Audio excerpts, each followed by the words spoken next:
And we can start the webinar. Did that pause refresh? Did we explain to Mr. Corella we are the world's worst punners also? Speak we're for yourself, terrible. Gene. Speak for yourself. Well, good evening, everybody. And as people are joining us, I see that, well, we have a pretty good group starting, and I'm sure there'll be some more along the way. Welcome to the Sunday night webinar. It's October 1st. Wow, where did September go? And the summer for that reason. This is Web 108, okay? If you need the number, you can always find that on the teacher website for, salary purposes and so forth. We keep a running list of them, and you will receive, I think, an email when the webinar is posted on the PDP Premier. So, hey, good evening. I'm Gene Clabago, and I'm Roger Carroll. And we have a special guest tonight, as many of you already know. Our special guest tonight is Mr. Corella, the administrator for curriculum and instruction. And if you were with us when he was explaining, he's going to have some comments, and then he's open to questions and concerns that you might have. So if you do have a comment or a question, please click on your box there, and there's a question place where you can type it in, send it to us, and we'll get to it in an appropriate time, and try to answer as many of them as we can. And with that, Mr. Corella, the floor is yours, sir. Thank you. And Roger and Gene, please call me Rick. Okay, thank you. Good evening, everybody. As I was saying earlier, what I thought I would do is I am probably an average tech user, but I do want to come around and address computer-based testing and what we're doing and what our district vision for that is toward the end. And then prior to that, I just thought I would give some updates about some things that are happening in our office, some of our priorities for this year, and some of the things that we do to make sure that we're compliant with all of the changes that are coming down from state ed. I'll talk a little bit about accountability, a little bit about the new standards. I can plug a couple of staff development opportunities that are coming up that I'm looking for some volunteers for. So I'm going to just kind of use this forum as an opportunity to do that. But please ask any questions that you have, and as I said, if I can't answer them for you tonight, I will write them down, and I'll see if I can get answers out to you during the course of this week. So we are the Office of Curriculum Instruction, and I say we because I have some terrific people who work with me here. Basically, in our office, we're responsible for all of the curriculum alignment in our district from pre-K up to grade 12. We do a lot of work with scheduling and providing professional development and support, particularly around standards, curriculum, and the resources that we use. We work with our instructional coaches and direct their work in buildings. We direct RTI for the district. That's response to intervention. Title I is something that we work through our office with, and all school district improvement initiatives, our focus initiative, which I'll speak a little bit about later, the APPR process, guidance and record keeping is all part of what we do here in our office. For those of you who don't know the folks that are here, we have Kathy Sullivan, who is a district reading teacher and literacy coach. She's our RTI coordinator, and she's our pre-kindergarten grant and pre-kindergarten program coordinator, and she also works with elementary literacy. We have Ed Ventry, who I think is on the webinar tonight, although he might be watching football, I'm not sure. I told him not to worry about it. He is new in our office. He's a great addition. Ed was a math teacher at Niagara Falls High School, so he's been tremendously helpful as we're working through the changes in the math standards, piloting new materials, and beginning some to use some new resources. You may have heard Dave Glahey and I talking about Investigations 3 a little bit earlier. Ed has been very important in that implementation and continues to be. So that's been one of his main areas. And he's also going to be working with me on our Title I grant, which because we're such a needy school district and we have students with a lot of challenges and the poverty level in Niagara Falls is quite high, we qualify for a lot of Title I funds to run district programming. So administering the grant in our district is a heavy lift compared to what it might be in other places. So Ed is playing a major role in that. And then we have Stan Wotan. Some of you might know Stan. Stan is presently the district hearing officer, and he's our main grants coordinator. So he does a lot of work with. We're fortunate to have many grants. So that's probably about 75% of his job. Some of them are curricular grants, many of them are community involvement grants. They're health and student support grants as well. So he's a very busy guy. I thought I would start tonight by giving you some information that I just received last week. Part of my school improvement responsibilities is to manage the focus district and focus school mandate that we have because we're identified as a focus district and we have 7 focus schools. So I go back and forth to Albany frequently. And one of the things that we covered when I was there last week was New York State's ESSA application, which was just filed with the federal government. There were a few takeaways from the overview that we received that they told us to make sure that we went back and shared with our districts immediately. So I thought I've been meeting with various groups throughout the end part of this week and sharing it wherever I can. So I thought it would be this would be a good place to get some of the preliminary information out. I certainly don't have all the answers about this because it's kind of like peeling an onion. There are many layers, and New York State's application for compliance with ESSA has not been approved yet. It was just submitted. That'll take a few months or maybe longer. But the folks at NYSED seem pretty comfortable and seem pretty confident that the application is a good one and will be approved. Just so that you know, ESSA is the Every Student Succeeds Act. It is the new legislation passed in 2015, which replaces NCLB, which is sunsetting. Now, we're all familiar with No Child Left Behind. It's been around since the early 2000s. ESSA is the new iteration of that. And basically what it does is it's an accountability system and a set of rules that tells us how we as states have to use the federal dollars that we receive to supplement our educational program and delivery of services. In New York State, overall, we receive $1.6 billion in federal funding. So making sure that we're ESSA compliant is a major priority for us.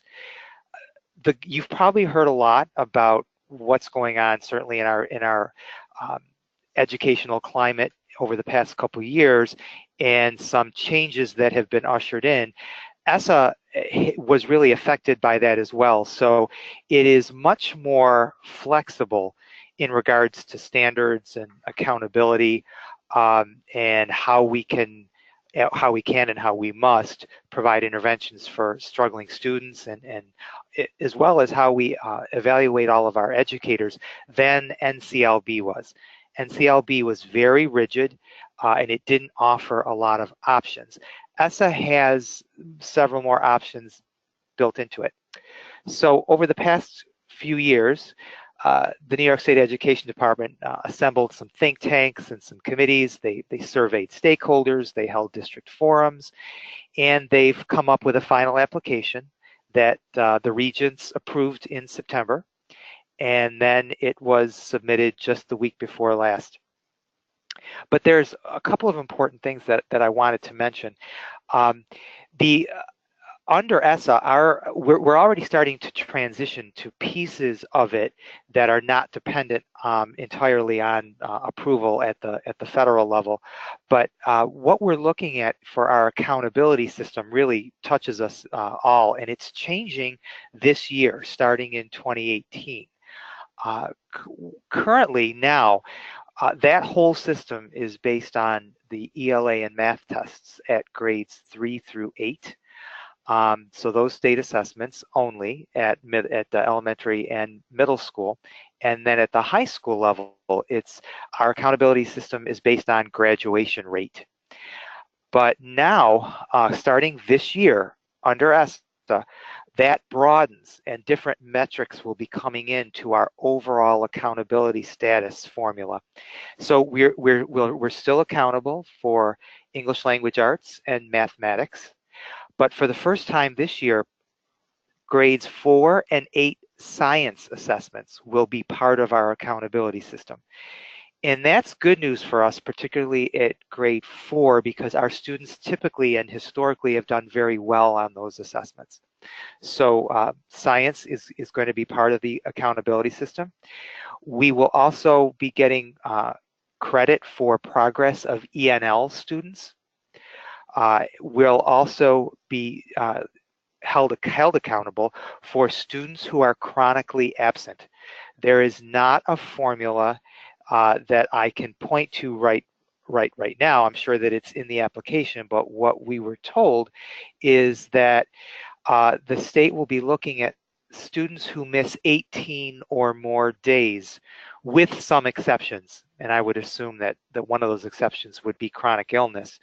But what that says to me is that they would like us to broaden, and the authors of ESSA would like us to kind of broaden our reach and make sure that we are doing things that promote getting students to school, and that we actively address issues like chronic absenteeism.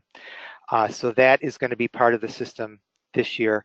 Another change at the grades 3 through 8 level is that we're going to be getting extra credit in our overall formula for students who score at level 4 on state assessments.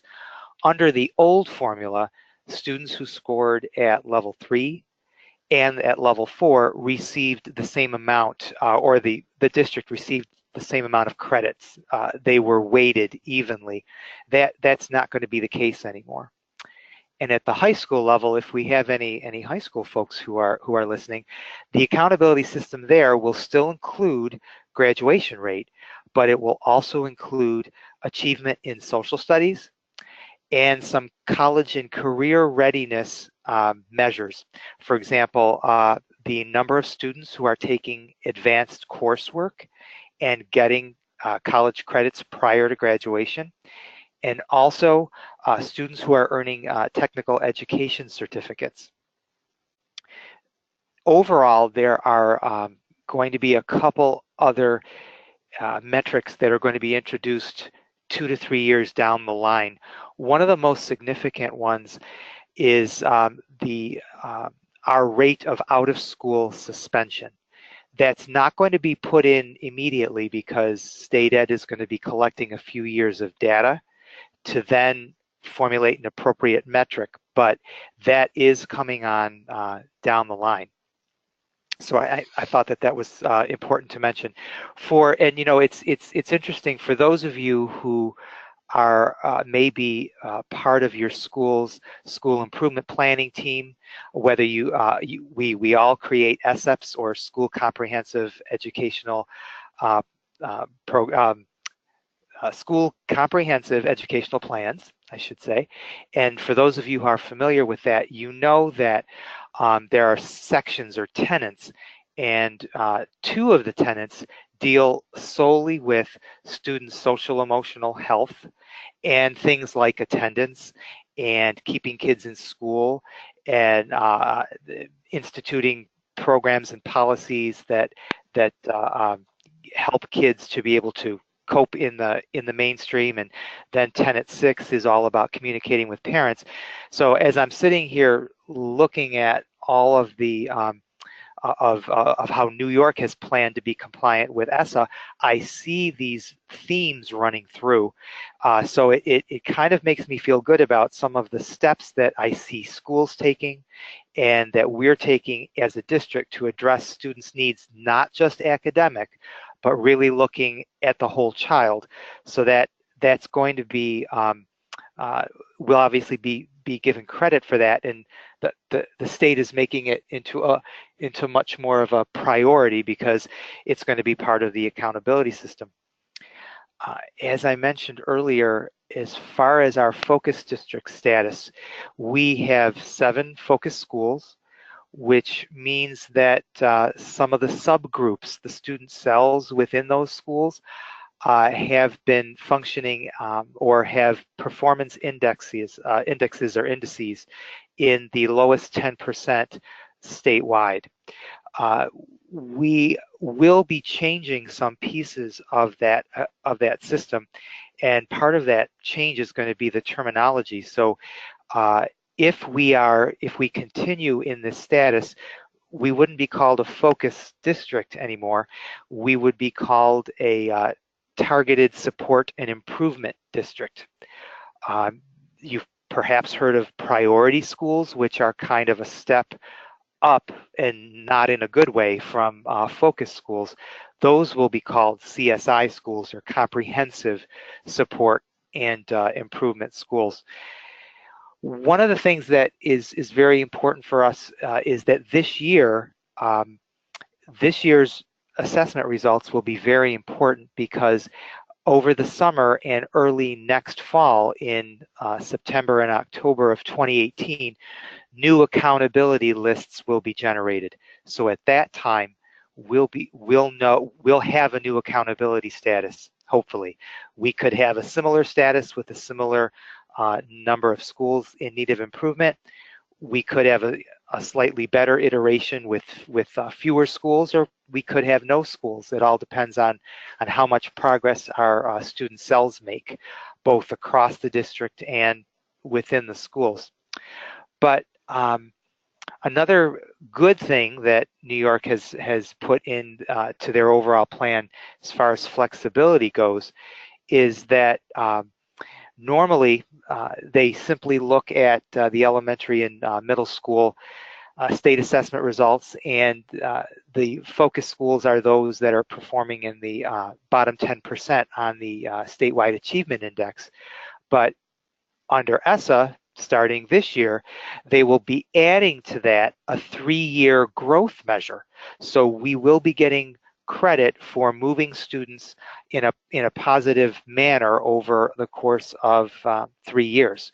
So they'll take both of those measures, add them together, and then they would determine individual schools and districts' accountability status. So that can only help districts like ours, where we often have students come in that are very, very far behind, and we know that the longer they're with us, the more progress that they make. We provide a stable environment, we have a strong curriculum, we have strong instruction, so getting credit for that in as far as the general accountability system is really, really important for us. I'll just say a little bit about opt-out.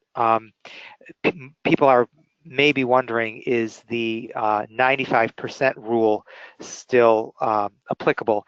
And it is. That's a federal requirement, and it is still the same under ESSA.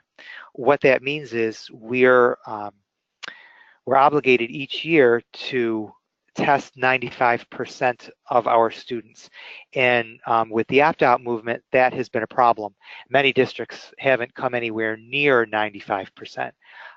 In Niagara Falls, at the height of the opt-out movement, we had about 25% of our students opting out, between 20 and 25% roughly. We cut that in half last year, which is a good thing. It went down a little bit further for 2017. In fact, we had several schools test 95% of students, and that's going to be very important, because if we don't do that, there are not sanctions per se under ESSA, but there are mandatory improvement plans and steps that need to be put in place by districts to actively and aggressively try to close that gap and get the participation rate up. So it would be great if we weren't in the position of having to deal with that on top of all of our other improvement efforts that we're looking at and that are probably a whole lot more important to us. I know I'm talking a lot. I don't see any questions. So I think, Bob, I'm sorry. No questions yet. No question. Okay. I'm probably lulling everyone to sleep, so sorry for that. Now, but on to some cooler things here. Some of the state standards are changing, as you probably know. First, let's talk a little bit about science, especially because it's coming into the accountability system. And last December, the Board of Regents approved the New York State Science Learning Standards. And interestingly, the rollout is much different and looks a whole lot different from the way that the Common Core standards for ELA and math were rolled out. It's much more of a slow roll, and there are going to be many opportunities for us to get our heads around the new standards, plan curricula, align resources, and then implement. So it's not going to be a compressed timeline. So just to give you a little bit of a flavor of it, there are 3 phases that each grade band goes through. The first one is raising awareness and building capacity. The second one is transition and implementation. And then the third one is implementation and sustainability. Now, we have been waiting, and we still have not seen a final rollout timeline from the State Education Department. At first, it was promised this past July of 2017, but it did not come out. Now we're being told that it will be out sometime this fall. But basically, we have enough information to pretty much guess what it's going to look like. The standards themselves are based partly on the next generation science standards, which I think most of us have heard a lot about, and partly on the framework for K-12 science from the National Research Council. A term that we're all going to hear a lot more about is 3D instruction, or 3-dimensional instruction. The 3 dimensions are science and engineering, core ideas, the content of the discipline, and then cross-cutting concepts, which basically are structures for understanding that cut across disciplines, not just science. The recognition of patterns, cause and effect, understanding structure and function. The great news for us is that with our district's strong STEM initiative, we are very well situated to make a very smooth transition to these new standards. This summer we had one of the committees that I ran through my office was a steering committee for K-12 science. So we had elementary folks, we had middle school folks, we had coaches, administrators, and high school teachers. And what we concentrated on was looking at the primary grade levels. And kudos to Ronnie McGrath and all of the work that she has done so far, because what we found is that many of the activities and missions and modules that she has purchased or created and we have implemented over the past several years as part of our STEM initiative are aligned to the new standards. There's really just some tweaking that we have to do at the primary level. Now, there are certainly things that we have to do. It's not going to be perfect. There are changes that we're going to have to make, but we are well on our way. We're definitely not starting from scratch.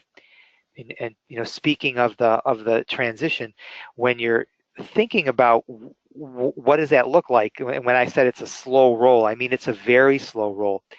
They're actually rolling it out the way I heard a lot of people say that they wished the Common Core standards had been rolled out.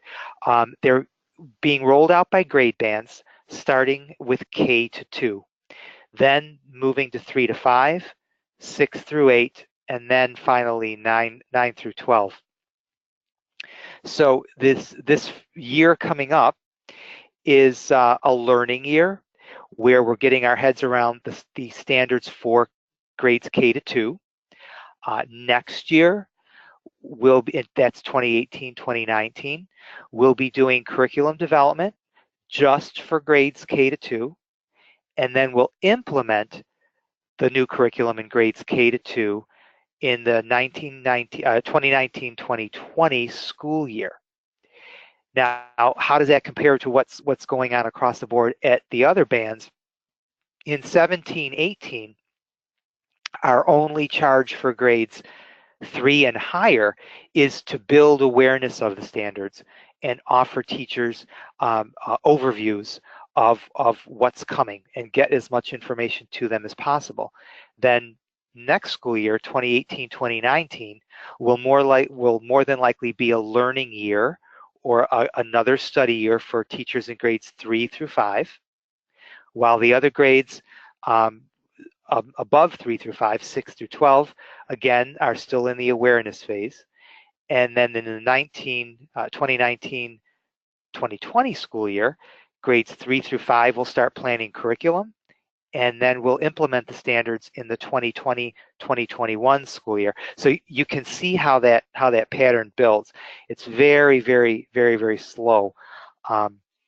Overall, one of the things that we have to look at is that we're still teaching kids content, but we have up through grade 5, we now have a set of standards that is uniform across the state.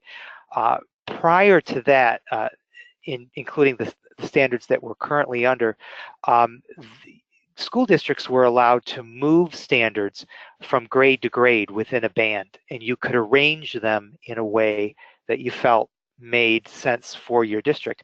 But now we have a uniform set of standards or a uniform curriculum framework for grades K through 5. Then afterward, you have a little bit more flexibility there.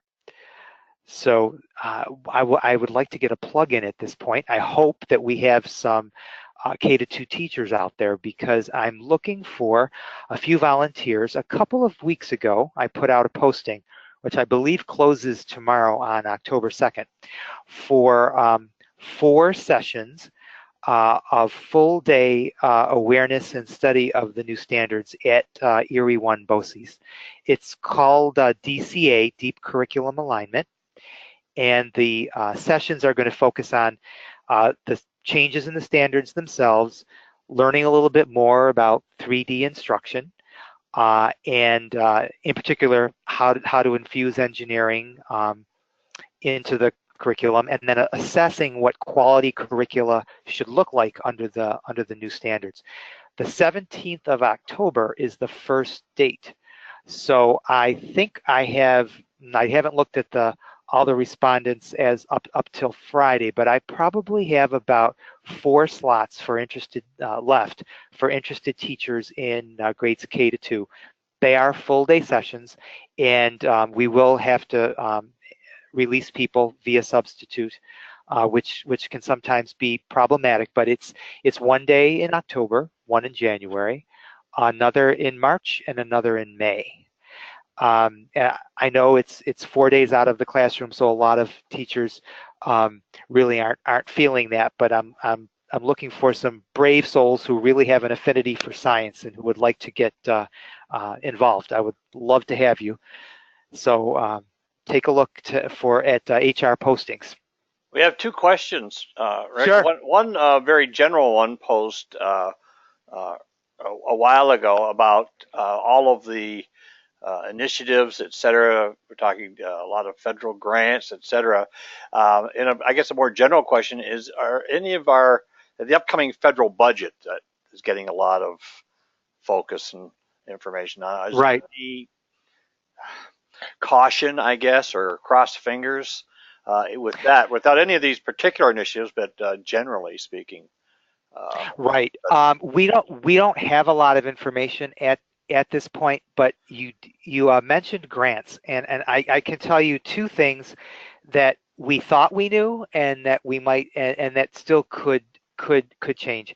Initially, the Trump administration had talked about phasing out funding for after-school programming, or at least greatly diminishing it. So currently in grades 5 and higher, we have 21st century community learning grants. And those were rumored to be on the chopping block. We don't know what the status of it is now. I've heard conflicting information. Um, I know that our state officials are telling us that they think that we'll be good to go at least up until next year, which would be the 18-19 school year. At one point, we thought maybe this year would be the last year for that funding. So this is the second year for Niagara Falls High School, but it's the first year for grades 5 through 8 funding in the designated schools. So we thought our first year could be our last, but now we're hearing that that could change, that they think it will go ahead at least one year.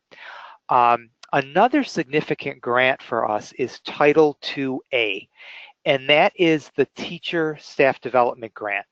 It pays for things like professional development for teachers, contracts, and supplies and materials and travels for anything having to do with improving instruction through growing the skills of educators within your district. So it's a significant revenue stream.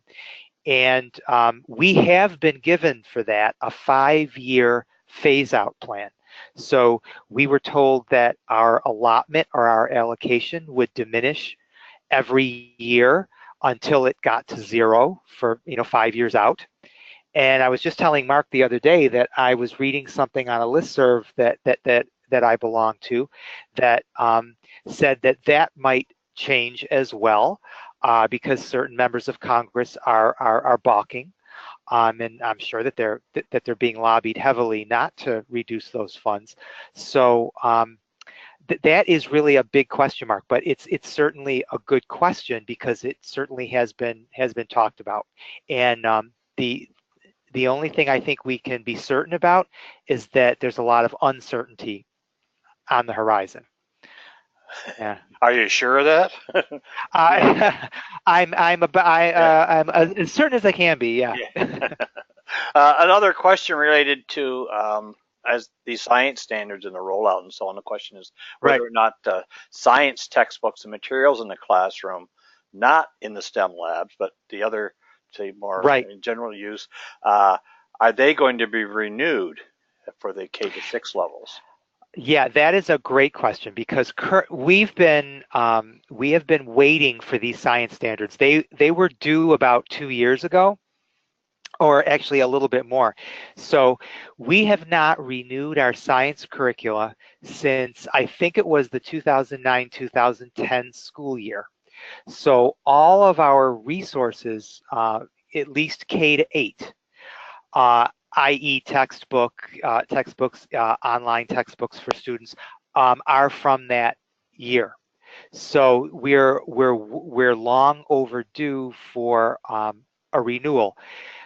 The issue is we have to make sure that whatever we purchase is aligned to the new standards, at least for the most part. So when I talked about those steering committees and when I talked about those BOCES workshop opportunities, that's the place where we'll be talking about, under the new standards, how much sense does it make to get a textbook, or does it make more sense to create our own curricula from multiple resources?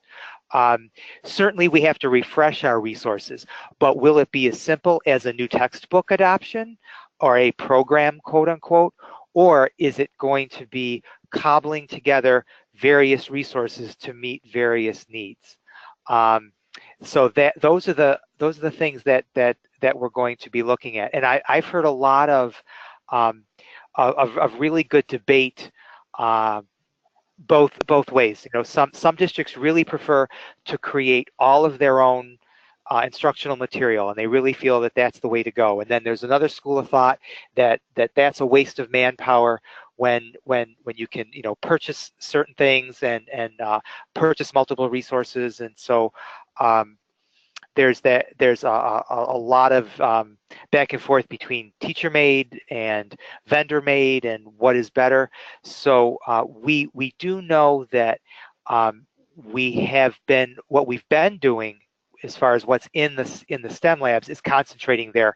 So whoever asked that question made a smart distinction between, you know, what our quote unquote textbooks or our program materials are for general classrooms, and then what is available in the STEM classrooms. And that's been somewhat purposeful because we want teachers to be in the STEM classrooms as much as possible. That's where the latest equipment and the latest resources are. And we have we're very fortunate to have a STEM coach available to us. So that's where we've put all of our eggs, so to speak. We've put them in that basket, which now that we see the standards, we know that that was a good decision to make. But yes, we will be continually looking at renewing resources, and we're going to really have to give some serious thought to how do we have adequate transitionary resources, or I'm not sure if transitionary is a word, but adequate transition resources for grades 3 and higher, which really won't be implementing the new standards for a while. So, you know, you have a foot in both camps. So there's certainly a need for more resources, but what that looks like and how much and when along this multi-year implementation trajectory, those are all questions that, you know, that we're going to need teachers to get involved in committees to help answer.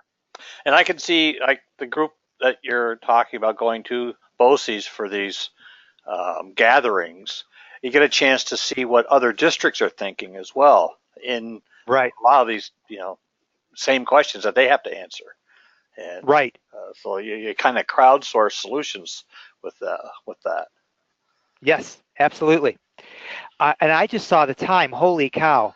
I am rambling. I'm gonna cut it. I'm gonna make 2 more points, and so then we have time for questions. I apologize. Another thing you've probably heard about is the next generation learning standards were also approved by the Board of Regents in September, and so we are transitioning from the Common Core standards to the next generation learning standards. And I think it begs the question, well, how different are they? They're a little bit different. Are they still based heavily on the Common Core? Absolutely. It is not a 180-degree turn down a whole new path. Certainly not. So I want to at least very quickly go through the state's timeline and give a little bit of information, because I think it'll relieve any anxiety that might be there. When you hear another set of standards, oh my gosh, what is going on here? They are called the next generation standards. They were changed, or I should say they're revised and embellished based on the current standards that we have. You know, a lot of the changes are minimal. Some of them have to do with additions, such as key standards had verbiage added to them to clarify them, or extra notes added to clarify them. The high school standards were delineated better so that they flow from course to course, and they were put under course headings. There are introductory documents that were created. In English language arts, there's a glossary of terms, which is something that people had been asking for at all of the state professional development sessions that I had been to. that was one of the big asks. People frequently came back to, can't we have a glossary of terms? And then they did take a good look at the pre-K through 3 standards, and they made some revisions for age appropriateness. So I think probably the most change you're going to see is pre-K to 3. You're going to see some change in high school math, and then you're going to see some clarification, extra pieces, rewording, and hopefully more user-friendly setup in the rest of the standards in the rest of the grade levels. So that's just a really quick look at it. But the timeline is really important to kind of wrap our heads around, so that we don't have too much angst over it. The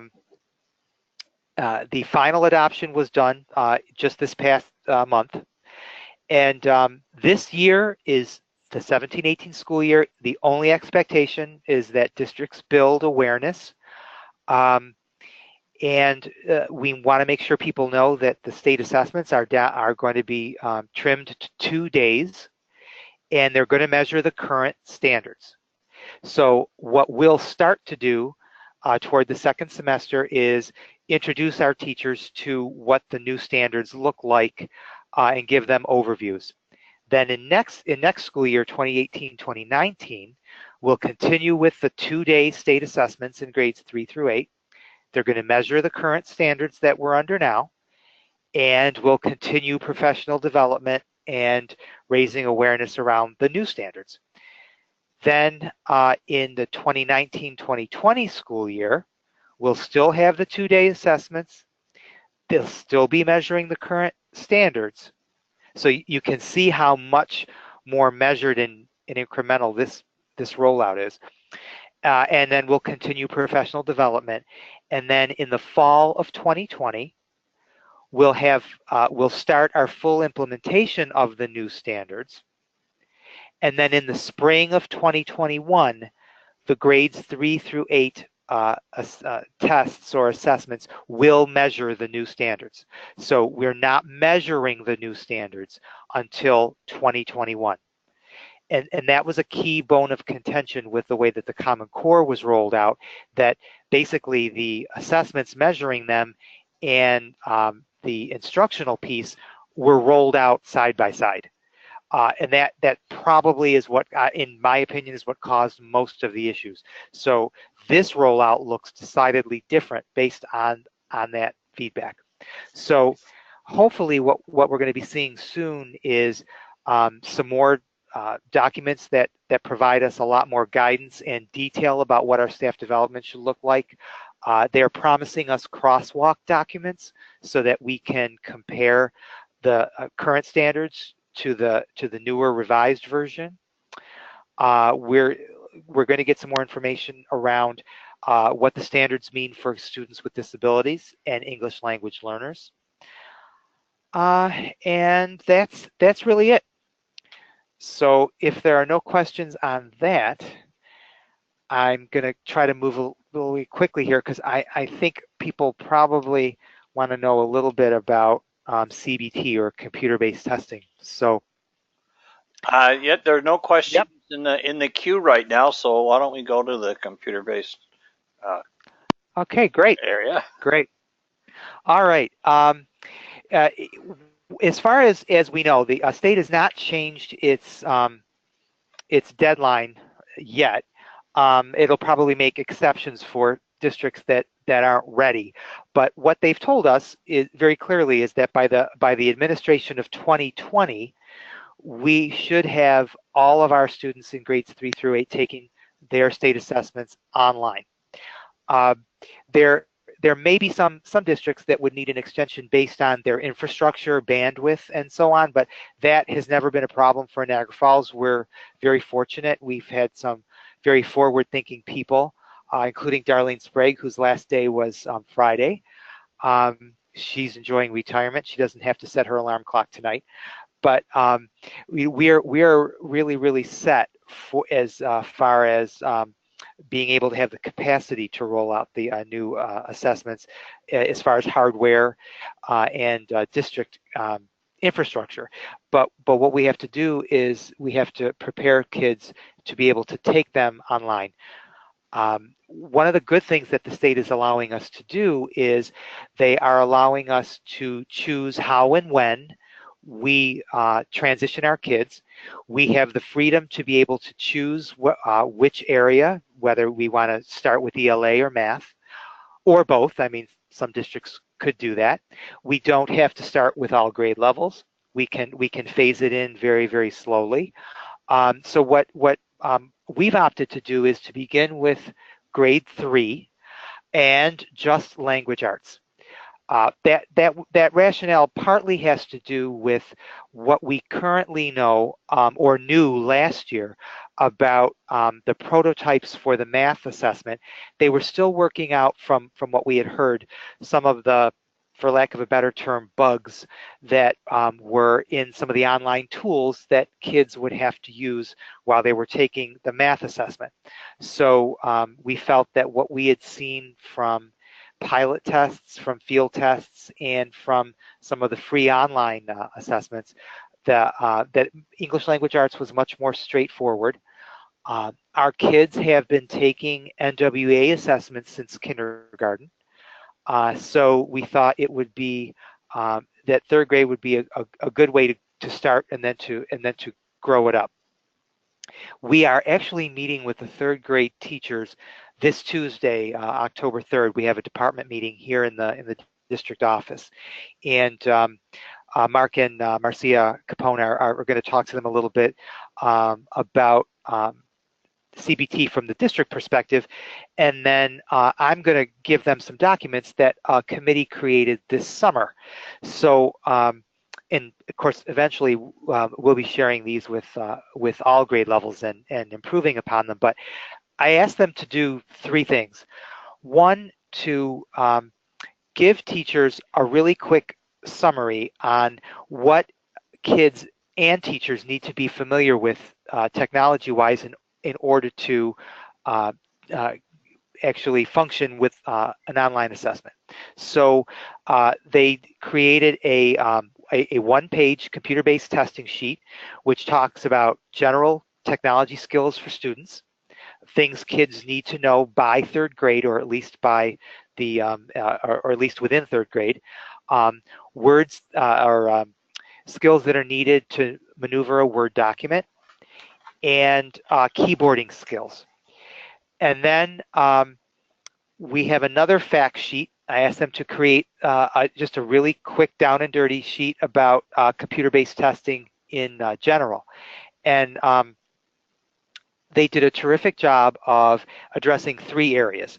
The features of computer-based testing, like the ability to highlight text, line readers, answer eliminators, effective use of the scroll bar, split screen controls, bookmarking.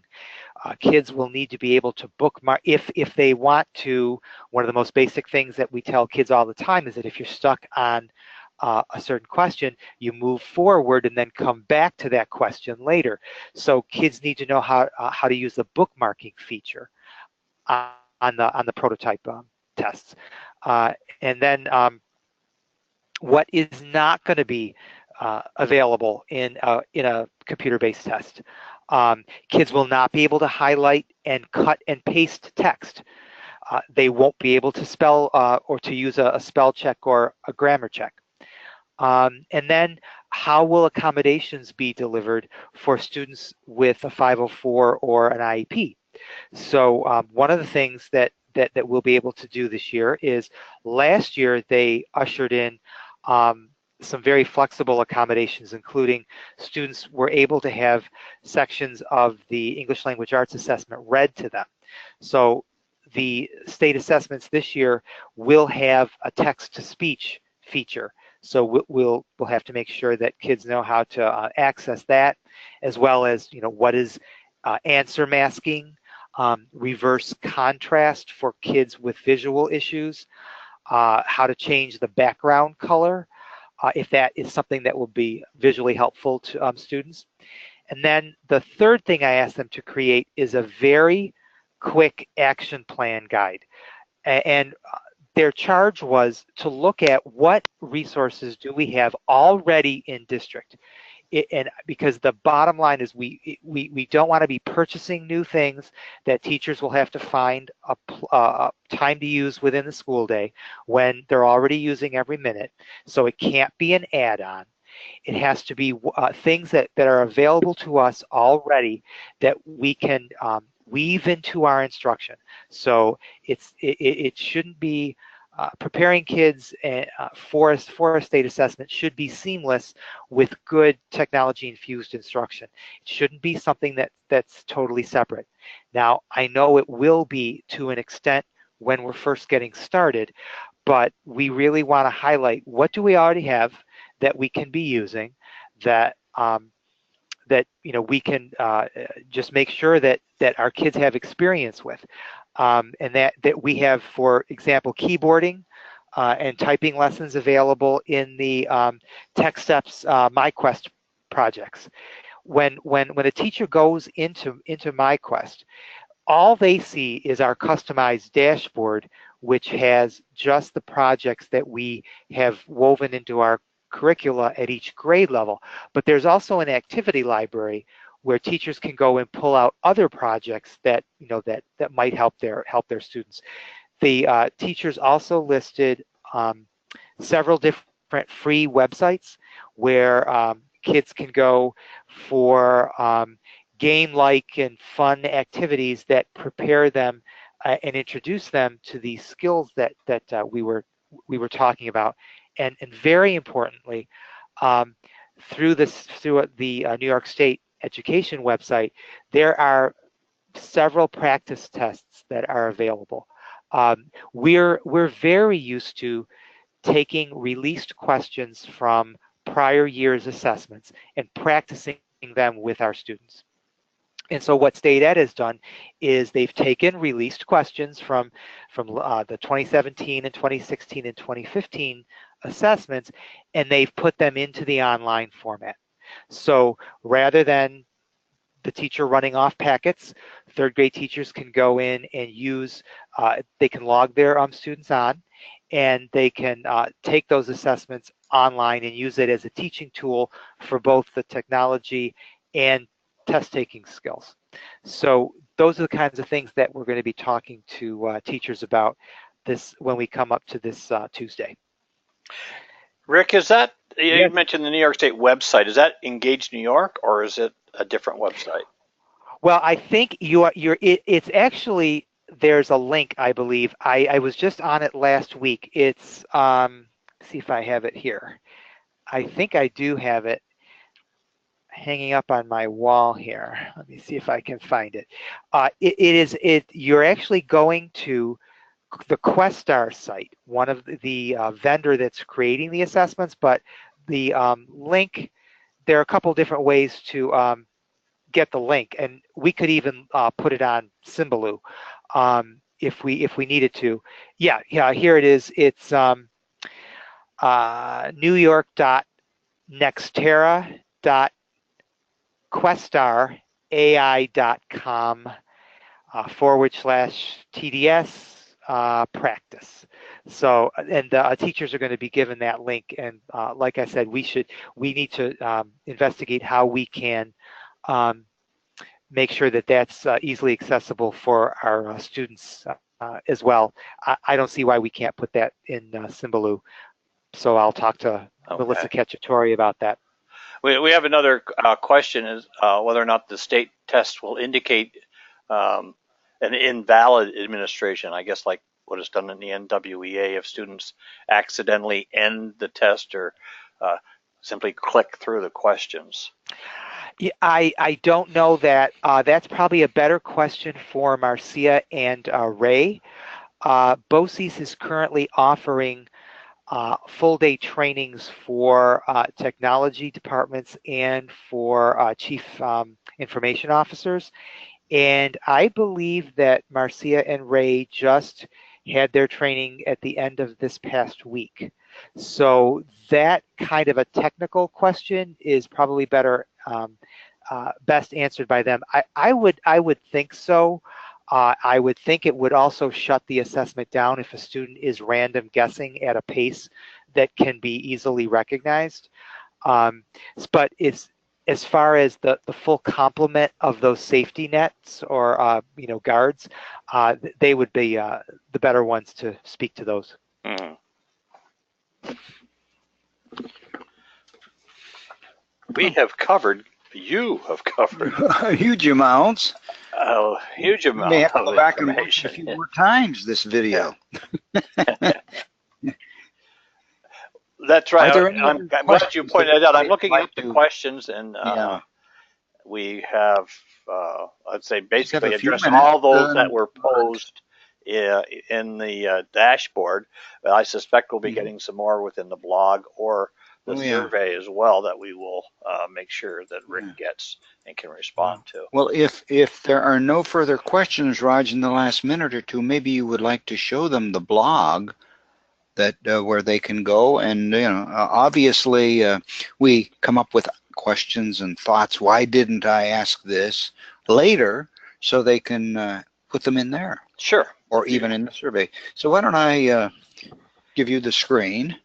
And first of all, thank you, Mr. Corella, for joining us, or Rick. And Thanks for inviting me. wow, Well, this is important information, and I think a good thing is that yeah, it is being recorded. Hopefully, we can do the behind-the-scenes things and make it readily available for people to go back and yeah, uh, take another look at it and absolutely. fill in some notes and things. Oh, you know what? Can I mention one more thing about CBT? Absolutely.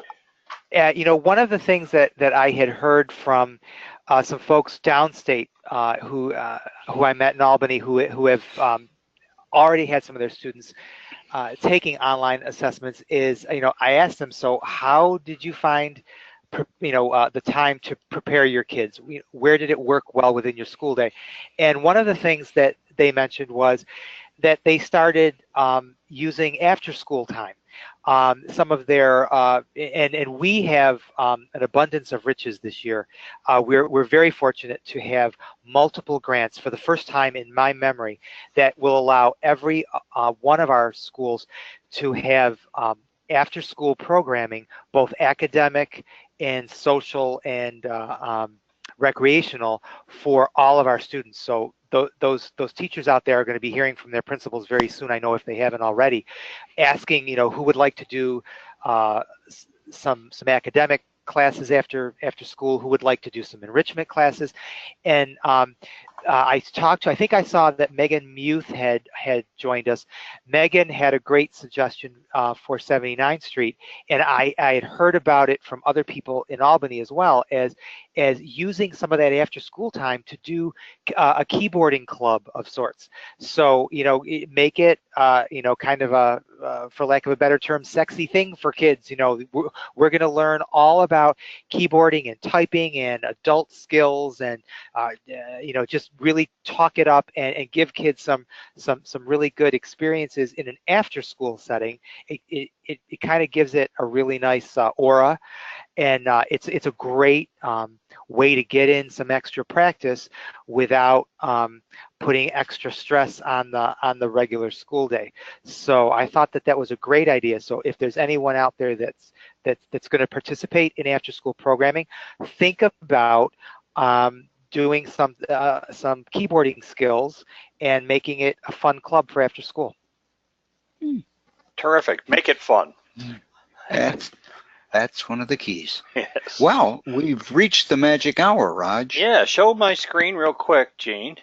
I think Okay. my screen is already All properly right. oriented. You should have the screen. You should be seeing it. Yes. And I am on, if this is on the Niagara Falls City School District's main page, you're on, go to the staff channel and the Teacher Resource Center. And when you get to the Teacher Resource Center over here on the left, the webinar registration page and blog. And if you just simply navigate down towards the bottom of the page, you'll see the blog for tonight, where you can pose some questions. All you need to do is click on the word comments, and put in your comment or question, whatever it happens to be. And then in a short turnaround period of time, those will, once they're approved, all appear on this. And then you can come back to the word comments as you can with any of our previously recorded webinars. Click on them, take a look at them, and you can comment on a comment if you like. So that's like the last little, I won't say requirement, but piece that we're pushing this year to add to your involvement in the Sunday night webinar. And Gene, you want to add anything to No, that? no. Again, other than again to thank Rick for joining us tonight. It's been very informative. An awful lot of new information. And if you do have any questions, please don't hesitate to put them in the survey. That's in the thank you email that will be forthcoming in about an hour. So, other than that, we hope to see you all next week. Yes. Well, we won't see you next week. Next week. We're going to take a Columbus Day trip. Next week is a week off, but we will see you the 15th. Yes. So we hope to see you then.